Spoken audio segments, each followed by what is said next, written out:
See where I put things I create at. Not for the Weaker Sex by David J. Rowbottom. Volume 10, How Women Drive Men Mad.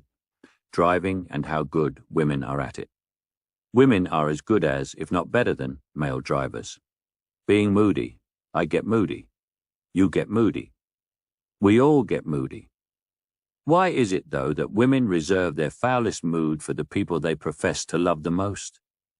Here are some telephone situations you may recognize if you are in possession of a penis. Best friend. Woman is grumpy with man. Best friend calls woman on the telephone. No mention of mood from woman. No sign of mood. Woman starts to laugh. Man watches closely. Woman ends call. Mood resumes. Mother or woman is grumpy with man. Mother calls woman on the telephone. No mention of mood from woman. No sign of mood. Woman starts to laugh. Man watches closely. Kadito, woman ends call. Mood resumes. Work. Woman is grumpy with man. Work calls woman on the telephone. No mention of mood from woman. No sign of mood. Woman starts to laugh. Man watches closely. Woman ends call. Mood resumes. Colleague. Woman is grumpy with man. A work colleague who woman was bitching about a day earlier calls woman on the telephone. No mention of mood from woman. No sign of mood. Woman starts to laugh. Man watches closely. Woman ends call. Mood resumes. Double glazing. Salesperson, sir. Woman is grumpy with man. Someone trying to sell woman. Double glazed windows calls woman on the telephone. Daddy! No mention of mood from woman. No sign of mood. Woman starts to laugh. Man watches closely. Woman ends call. Mood resumes. Man. Woman is grumpy with man. Man nips out and calls woman on the telephone. Our mood resumes. Man ends call. Arguing. In 1993, John Frazee of Kingston, New York, won a competition about paradoxes in Omni magazine. It went something like this. If you strap a piece of buttered toast, butter side up, onto the back of a cat and drop it from a height, will it spin in midair? I have similar paradoxes about arguments. If a man and a man argue, the following will happen. Man. One says something that upsets man two. Man two says to man one, fuck off you. Writer's note. This is usually the most outstanding physical feature of the person in question. Examples in common use include big-nosed, big-eared, fat, lanky, skinny, little, bald, hairy, bearded. Not the greatest form of wit, but it gives stupid people an easy insult that requires no real thought or skill. Twat. Man one realizes that he has probably gone too far and extracts himself from the gladiatorial arena. Next day, man one says, did you watch the A, match? B, cricket highlights on Channel 5? C, Simpsons? D, documentary on lesbian circus clowns? E, episode of The Professionals with a very young and pale Patricia Hodge in it? Man 2 pauses and says, yeah, it was fucking awesome, wasn't it? Normal service is resumed. If a man and a woman argue, the following will happen. The protagonist will initiate an argument. The antagonist will respond. After an arbitrary length of time, man will apologize because it's just not worth the argument. If a woman and a woman argue, the following will happen. They will spin in midair until one of them dies of old age. Headaches. I think it was Karl Marx who once said, nothing shifts a headache better than a good shag. Or Groucho. Or Howard. Or Richard. No, I think it was Karl. It was in the preface of the Communist Manifesto. Writer's note. A spectre is haunting Europe, the spectre of communism. Oh, and nothing shifts a headache better than a good shag. Or the opening line of Duck Soup, when Mrs. Teasdale says, nothing shifts a headache better than a good shag. It is so good of you to come. I think I'm getting confused. I'll start again. Headaches again.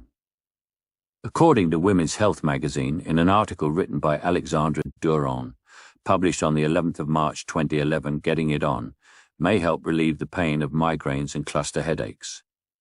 I was once sent on a mission to procure a particular liquid, soft, easy swallow, express plus maximum strength, pain-relieving capsule. I had to go to 3 pharmacies and 2 supermarkets before I gave up and decided to risk my life and go for the double strength, twice as fast, absorb faster, dual-action caplet. When I finally returned home, she was asleep. If I'd known about the above magazine article, I'd have got the particular page laminated and framed above the medicine cabinet next to a picture of me. It could have saved me 2 hours of my life, 3 litres of fuel, and an awkward exchange of parking views with a grey-haired lady in the car park of Boots, and £4.92. And I'd have got a shag too. Ladies, please try us first. We're liquid, sometimes express, always twice as fast, easy to swallow, soft, writer's note in places, and won't get trapped halfway down your throat. Unless you really want us to. PGS, here it is, boys. The chapter about one of the most annoying things about being a man. Pretty girl syndrome? This is a disease that is rife, and yet it is almost unfathomable to the pretty girl in question.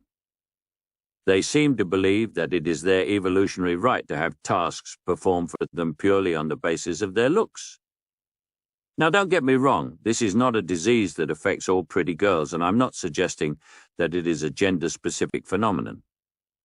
I can only comment on my own observations, and hence have no knowledge or understanding of any handsome man complex that may exist. If such a thing does exist, and I suspect it may very well, then all I can suggest is that one of you girls sits down behind a computer, waits patiently for a man to become available to show you how to turn it on, and then write your rebuttal to this book, including a chapter named The Handsome Man Complex. Pretty girl syndrome is a societal issue based on the stereotypes built up over the last half of the 20th century and expanded upon daily by the print media, digital media, movies and TV.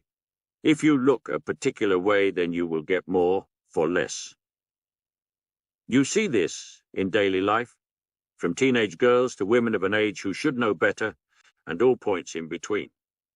Beauty, it is said, is in the eye of the beholder. Bollocks. Beauty, no matter how strong of mind you are as an individual, is dictated by the society in which you are raised. Mongolian women dress to attract the male of the species, as do Kenyan women. Inuit women need a good shag in the same way as Patagonian women did. No one likes a good rogering more than a Moroccan woman, except perhaps the women of East Timor. My point is that they all dress and present themselves in unique ways. It's the age-old, which came first, the chicken or the egg? Problem, writer's note. This is not a problem, by the way, the answer is egg. Chickens are said to be descended from red jungle fowl, which were first domesticated approximately 8,000 years ago in China. Eggs dating back 600 million years have been discovered. I wouldn't necessarily say that my case is rested, but it's booked itself into a hotel, ordered room service, and has paid the extra for the adult movie option on the TV. NB, if the question is, what came first, the chicken or the chicken egg, then I'm as screwed as anybody else.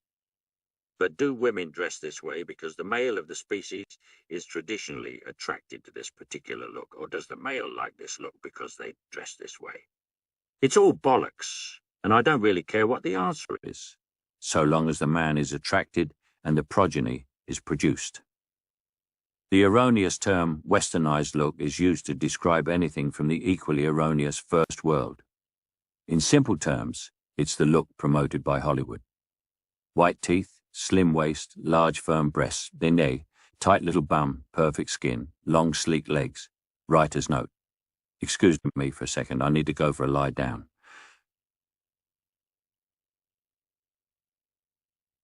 And a symmetrical face. Basically anything about a picture of yourself you would Photoshop. Drop a Mongolian woman wearing a deal, writer's note deal, a traditional item of clothing commonly worn by the people of Mongolia and other tribes of Central Asia, into the middle of a Snoop Dogg, writer's note Snoop Dogg, a traditional rap singer commonly known for having music videos that are a twitch and a fan belt away from porn. Video and you would instantly lose your erection and assume the song was about to descend into a middle eight of throat singing. Similarly, if you hung a naked Miley Cyrus on a wrecking ball from the center of a yurt, writer's note, yurt, an essential and portable bent dwelling structure used by the nomadic tribes of Central Asia in the middle of the Gobi Desert, I'm pretty sure that the Mongolian tribesmen would look on in horror and quickly find a yak-skin garment with which to warm up the poor foolish daughter of an exponent of line dancing. Writer's note, line dancing, a non-essential unbent dance used as a 100% successful contraceptive in rural parts of the USA. Our idea of the perfect woman is the idea we are told to have by history or the media. This is perhaps why some women refuse to grow old with grace, and similarly, why teenage girls shave off perfectly good and functioning eyebrows, only to paint in newer, bigger and more ludicrous ones about an inch above where the original ones sat. The world of cosmetic surgery flourishes as people ache to stay young and beautiful. So does the What's-It factory as teenage girls eat bag after bag of these pointless corn snacks in order to reach the wondrous sun-tantastic golden powder that lies at the bottom of each pack and recreates that full body tan with only light dusting. Writer's note, I assume that's what they are using. And also has the envious pheromonic consequence of attracting teenage boys. Even the plainest, or traditionally unattractive, of females can be made to look convincingly mainstream by the simple addition of the correct clothing, makeup, and hairstyle. Bleach the teeth and add some fake tan, and before you know it, we're holding doors open and buying drinks for someone who, until that day, had been invisible to us. Now listen, girls, we're not proud of this, and it's something that goes against the very makeup of most decent men, but we've been programmed to be like this over many generations. When our logic kicks in and we realize the error of our ways, we understandably lower our standards. That's where you come in. So be grateful that we are all intelligent and understanding, enough to grasp the situation and settle for the norm and not hold out for the Uber. Pretty girls who are annoying, or any annoying girl who has been dragged from normality by a stylist and money, believe they should get things for free, or at the very least, a reduced rate. They think they are deserving of special treatment in all manner of social settings, and it really pisses me off. I take great pleasure in not treating these self-promoting goddesses any differently to anyone else. I am aware that some sufferers of PGS do it as a strategy, and some are so blessed with beauty and have been all their life that they don't even know they're doing it. They give looks of surprise when charged the usual rate for changing a tire. Complete shock darts across their perfectly formed face as you, quite rightly, expect them to be involved in the age-old act of buying a round of drinks. They grind their bright white teeth as they are made to wait their turn in queues. We normal people, who the rest of us have to settle for, should make a stand against the PGS and HMC sufferers. We should make it our goal, men and women together, to not treat them differently. Don't go too far and be actively mean or ignore them. Just treat them as we treat each other. For their benefit and the benefit of society at large, let's make a stand and say, no, Uber person, you may not go before me. Yes, you amazingly perfect creature. That is the correct price. And, I'm sorry, you spectacular specimen of pertness and softness. This normal person was here before you. I can say from personal experience that no amount of white teeth, perky breasts, and tight but soft skin can make up for having a head full of fluff. We try to put up with it, Lord knows we try. For the sake of our visual stimulation. We try to ignore the stupid comments and the incorrect use of words. Yet it seems the PGS sufferer will make no effort to self-improve, as things have always come so easily. This, unfortunately, leaves the sufferer with the conversational skills of a Martian at a Venusian tea party. Here's a true conversation I heard the other day. I will give no clues as to the location or situation. I will also leave you to assume the gender, intelligence, and scale of beauty of the two people involved. I will, however, assure you that each line is spoken in turn. You going away this year? Yes, indeed. Where are you going? On a cruise. Where? It sets off from Tromsø. Hawaii? No, Tromsø is in Norway. It's a lovely cruise around the Arctic Circle. Oh, that'll be lovely. Make sure you bring me back a penguin. A note to sufferers of PGS: fucking stop it. You're really annoying and you will only ever attract the wrong kind of person. Be nice, be kind, pay your way. Queue like others. Expect no favors. And please, will you go out with me? The backstory conundrum. Wise woman incapable of taking things at face value. The time and effort they spend on formulating incorrect backstories is extraordinary. Whole self-soap operas are written in their heads in a matter of moments as they predict and formulate answers to questions and scenarios which have not only not occurred, but probably never will. The invented sentences generally go something like this. Writer's note. Have fun, guys, and fill in the blanks. Well, that must mean that she's... before. I'll bet she's always. Well, I heard that she... It's not unusual for her to. At least 3 times a week with about 6. Until it throbs like a... It is true that as a man, you will usually have to listen to the above sentences as part of a girl-on-girl bitching session, and it is rarely directed at you for any kind of response. As mentioned in earlier chapters, man has developed mechanisms to deal with peripheral involvement in such matters. A well-timed nod and a smile, or a shake of the head and a grimace at the appropriate time, will usually suffice. It's the future narrative that proves to be the main issue, as it's usually the male ear that it is directed toward.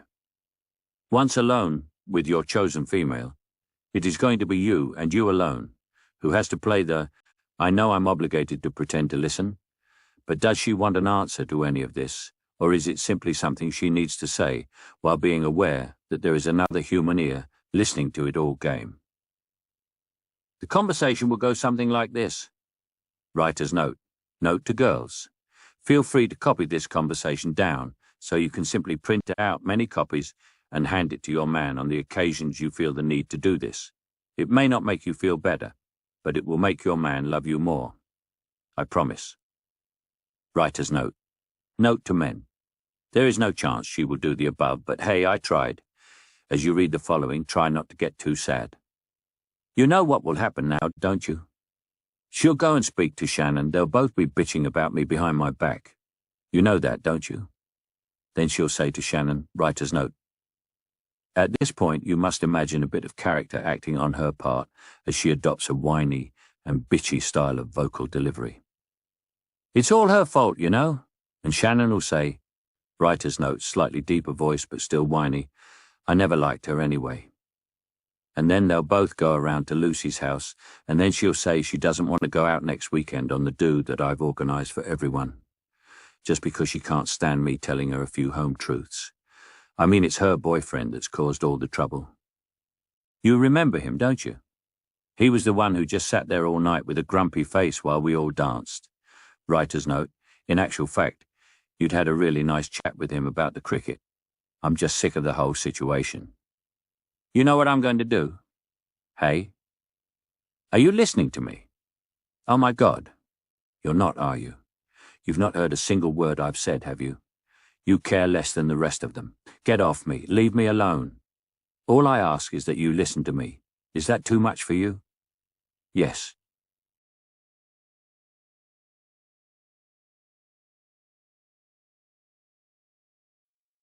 See where I put things I create at.